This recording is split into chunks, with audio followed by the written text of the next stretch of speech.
as in the days of Noah. Genesis 6. This was common teaching. This has been scrubbed from the records of most churches for the past 2,000 years. This is what they were all taught. They believed in the spiritual realm. They believed all the stories of old. This has been scrubbed from the record because the reality is the church has become so natural-minded that it's actually forgotten all its spiritual stuff. The Lord told us, the end of this age, those who do not receive a love of the truth so as to be saved, the Lord gives them over to a deluding influence. They are deluded.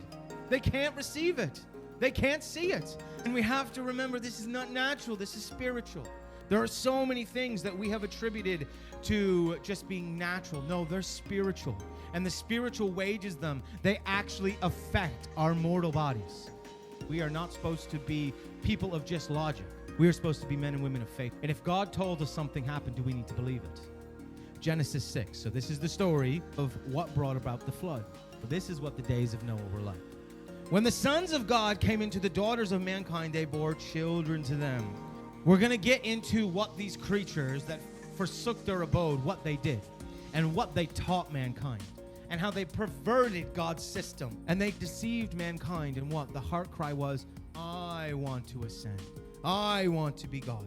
And in that place, evil swept through the land. Then the Lord saw that the wickedness of mankind was great on the earth, and that every intent of the thoughts of their hearts were only evil continually. And when it talks about this generation being completely wicked, that there was nothing good in them at all, because they had forsaken every command that the Lord had given them. It's the same way it was in the days of Noah, and we're going to see in the days of Lot.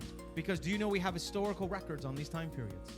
Stuff that has been backdated to the Dead Sea Scrolls and actually validated and come out in this last generation, I believe, for such a time as this. I am going to give you historical context and biblical context for all of this and prove to you that all creation was corrupt. And guys, when Jesus said that it'll be like the days of Noah, do you know what he was telling us? In our generation, everything will be corrupt. Do you realize the animals are corrupt? We're going to get into genetically modified animals, GMOs. We're going to get into stem cell research. Do you realize there is a truth that the climate is experiencing God's judgment? That it is actually, quote unquote, changing. The climate is changing. Why? Because of sin.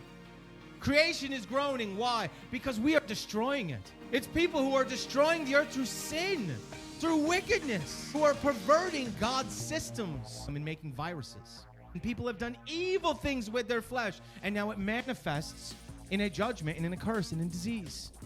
This is the type of corruption the Lord said will happen, because the same thing was happening in the days of Noah. All this is the exact same stuff on a grander scale that they were doing back then. The Lord tells us it'll happen at the end of the age, and it is evil. It brings about a judgment like we have never seen. So the Lord was sorry that he had made mankind, and he was grieved in his heart. So the Lord said, I will wipe out mankind. Except for Noah, the Lord delivered him, and so a remnant was found perfect, blameless, righteous before the Lord, the ones whom God saved. It's real. It is terrifying, but it is also awesome, because it tells us the Lord knows the end from the beginning, and the story is salvation. From the beginning, salvation.